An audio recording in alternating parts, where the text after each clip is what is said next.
A first impression of the PERIX 624 after using it for now 2 days.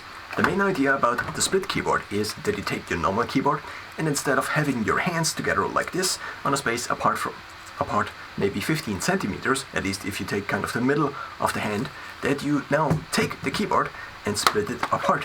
At least that's what I assume. So now I took this assumption and I also searched for a couple of products, and this is what I found. So now what I've been thinking before is that my arms are approximately this much apart, which is not as much apart as 15 centimeters. So this would be kind of the normal apart from a keyboard, and this is what my shoulder apart is looking like. And so if I have my hands kind of spread out like this, then they are approximately as apart as my shoulders are. So this might be maybe, I don't know, as much as maybe this. So I do have to have a space in between if I don't want my hands in front like this. So what I've been trying to do is try to optimize my posture during the day. So I usually stand if I work here in this office. And so what I've also been trying to do is maybe get rid of my pronated shoulders. So it seems to be the case that I return into the baseline position of having my shoulders slightly pronated, such that my shoulder blades also stick out in the front of my back, which also seems to be kind of the default posture whenever I then am somewhere out on the streets. And so I've been trying to get rid of this, and one idea has been, what if instead of having to type like this here, I can actually type more like this here. And so this is the first step. The second step that PERIX also allows you to do is you have to have your keyboard sides then elevated. So it achieves this by having these magnetic feet. So on each backside of each split keyboard side, you find that first of all there are points, and these points have colors. Now these points are magnetic, and so I take the red color and I now put it in here. If I put it in here, you already see that there are these small threads here, and there are also small pins on the other side. So on this side of the leg. So one position would be that you have it like this and like this. So let's back up a bit. So the first idea is that you split your keyboard. If you don't now split your keyboard, you can still have it flatly set up.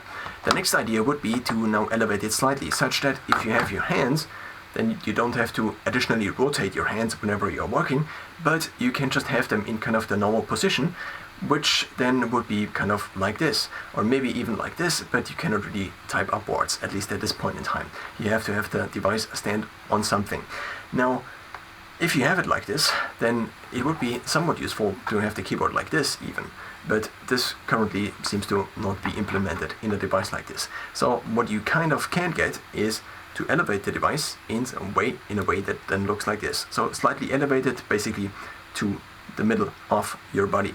Now, if you take 2 feet, then there are multiple configurations. The first configuration is the one where you have it on the middle side here, and so this would be the first configuration. It then looks approximately like this. You can actually go and I can try to show it. So this is what it looks like, not exactly from the front, but this is what it looks like in terms of the tilt. So the next configuration is that I turn this apart or around, and then we can also have it like this, which now slightly angles it more upward because the angle of the lever is shorter, but we still have the same feet length. So this would then but it would result in a slightly more elevated position. The next thing now would be to have it stand up like this. Now here, this seems to be the configuration that is more stable if this is on the outer side, due to, I think, the mechanics of this. And so this would be the next position, which then allows you to have it elevated like this. Even more, or the maximum position then would be to have it like this, which then allows you to have it at the highest angle. Now there is this additional point here, which you might wonder, what is this for? And what I think it is for, and it also stands in the manual, is that you can have it elevated into the other direction, which means you are having your, I don't know if this is useful, but you could also have it like this, such that you have no tilt in the left to right direction, but you would have a tilt in the back to front direction. And so these are the configurations. Let's, if I'm already here in this position, also show the back of the device. So we have these different points. We also have an on and off switch on each of the sides, because you can switch them off individually. You also have the battery insert, which you can fill up with batteries or rechargeable batteries, AAA, 2 pieces each. And then we also have a connect button, which I did not have to use because I just plugged in the adapter, which fits into one side, I think, of, so it's not here, so it might be on the other side on the right side. So if we take a look here, I think here the adapter goes in, yeah. So you find the adapter here. I tried to connect it via Bluetooth or something like this. I already kind of knew that this didn't come with Bluetooth, but nonetheless it had this connect button, so I tried to search for it in Bluetooth, but well, I couldn't find it. And it also in the instruction manual doesn't say it has Bluetooth, but it would have been a nice surprise if it would have been Bluetooth. Mostly because I only have one USB-A port on my HP Spectra 2017, which means if I now have it at home, then this is not the biggest of any deals, because I have well, an adapter here, which is to my USB-C hub. Not USB-C, but it's a USB hub. But now, if I take this out, then, well, I also miss the connector. So I figured, okay, I just take the connector with me whenever I travel and put a keyboard with me, such that I can also work in a standing position. But this already backfired in the first attempt of doing this, because I obviously forgot the adapter. I also discovered another issue, which is that I currently am working with a wired mouse, because I not only spilled my keyboard, which is partially the reason why I now got the ergonomic keyboard, because I had to buy a new one, but also I recently dropped my mouse, I think 2 times, and then it gave up. I don't know specifically whether this was the trigger for the mouse not working, but the Anywhere 2S I previously had also doesn't work any longer. So with a wired mouse and only one USB-A port, you now would already need a hub if you then are traveling somewhere or you are taking your notebook with you and then still want to work, which already kind of very effectively brought up the negative aspect of not having a Bluetooth connection. One of the upsides of having a wired connection, though, not a wired connection, but a wireless connection that is kind of a USB-A adapter connection, seems to be that there seem to be phases when I wake up my device and then I try to log on, but the Bluetooth keyboard as connected, so the Bluetooth keyboard I'm thinking of is this one, the MX Keys, did not wake up the device. So I could type already on something that is Bluetooth, and also the mouse often didn't work in this state. So this is often, I think, if I restart the device, and then Bluetooth devices seem to not be working. Also, if you're doing anything which requires you to start basically in this blue mode, or in this mode where you can access admin settings and something like this, I don't know what it is called, safe mode or something like this, then also usually Bluetooth things don't work, at least in my experience.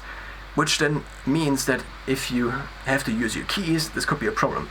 Because I have my keyboard in kind of this angle position, what I often find is that I have to restart my device like 10 times until then the keys work properly again. So if I do have an issue and I restart the device and I do not have anything that is wired, at least in my home, then I cannot really access certain keys because they are blocked. I would have to restart the device like 10 times, which I did 2 days ago or something like this. Now back to the PERIX 624. In terms of price, they cost me €61 and 35 cents. This was a refurbished purchase, so newly they would have cost €10 more or something like this. I did get the packaging, and the packaging looked somewhat fine. It did not look completely new, but I mean, I have batteries in there. If you buy, or if I buy a refurbished device and the battery cannot be replaced, then this might be an issue. So I have been thinking about maybe not buying a smartwatch or something like this refurbished, because then about a year or maybe 1.5 years of battery is already taken out of the battery life, and if you cannot replace the battery, this might be an issue. But with a device like this, if all the components are there and it is still working, which usually seems to be the case, then this might be more of a thing to buy refurbished, similar to maybe cameras. So if you are traveling, you can take out the feet and these feet then kind of latch together, at least if the magnets are in the right position. So you need to have a red and a... So it seems to also be the case that they are opposing. So the red and the white each fit together. So you can only have it in the configuration like this, which is also nice because then you cannot lose all of the different legs. Well, that's mostly about it. There is also a light which I won't turn on because then I accidentally probably would stop the review because I'm using certain shortcuts on the keyboard in order to start and stop the software I am using to record the video, and the previous video exactly ended like this after maybe 10 or 15 minutes. So I won't turn the device on. It does have a few downsides, as I actually didn't mention this already. I mentioned this in the last review. So if we have the device set up like this, then there is this thing that I have my hand on here. And if I have my hand on there, then there is a certain weight on my hand because I rest kind of my upper body on this. And then if I have the legs in here, then what happens is two things. First of all, either the leg breaks apart because it's not working right now because now it's of course fairly stable. So there are two things that are happening. The first one is that it kind of lifts off like this. If I copy paste things like this, then the device kind of lifts off. And the second thing is that this leg often breaks apart or something like this happens, and well, it just shows that maybe the depth of these should have been a little bit bigger, or the depth should have been deeper maybe. I don't know how to solve this, but it seems to be an issue that this leg also kind of breaks apart more easily because there is more pressure on this leg. And then, well, maybe I should stabilize this somehow or glue it into this, but that's kind of the two issues I had. It also does not have a backlighting. In terms of the backlighting now, I do have... In theory, the backlighting would be there if you type at night, such that you don't have to constantly light your keys, which means you can work in a darker environment. Now, on the MX keys, I do also have backlighting, but the backlighting on the MX keys has also a big problem, which is that it turns off all the time, and I did not find a setting for it to have it turned on. And so after you don't type for a couple of seconds, maybe 15 seconds, 30 or 45 or something like this, it just turns off the backlighting. And then you have to turn it on again by pressing a key, then you press kind of the wrong key, and this just is kind of a hassle. So what I've tried already is to have a thing like this under basically, or just slightly in front of my keyboard. So I do have my keyboard down here, and then I have, let's see if I can show this, I have it basically this light such that I cannot see the light in direct sight, which means it is kind of an indirect lighting effect, and this then slightly illuminates my keyboard, at least at night. Now, the position of this keyboard is nonetheless slightly different. So if I have a backlighting, so the back of my external monitor is usually somewhat lit by an additional lamp I have. And so if I have the keyboard here, then because this keyboard now has a slightly different position where I have it more like this in a kind of rectangular circular position, then it is slightly different, such that it is also slightly lit by basically my environmental lighting, which is behind the notebook monitor. I could still also use something like this.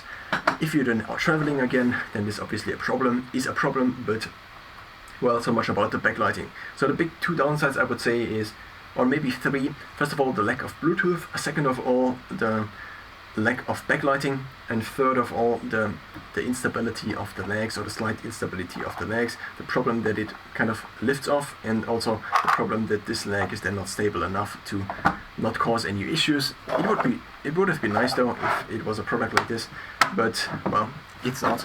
And nonetheless, I will keep this because I searched for lots of keyboards like this, and I didn't find lots of keyboards like this.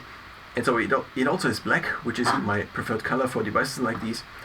There is also a very expensive version, I can't remember the name right now, but it also looked a little bit different. I also had some initial doubts about this being this big. Do I really need a keyboard this big? Because these others looked so small, it looked like they would just have the size of kind of your hand. And well, it turns out that it is very nice to have these palm rests basically already on there. And I also kind of, it seems to be just the right size, at least for my hands. If I spread out my hand kind of evenly like this, then that's kind of what it takes up in terms of space. So it seems to be thought out in terms of the layout of this device. And now I should stop. Usually I stop on the keyboard, but because it's turned off, well, I can't.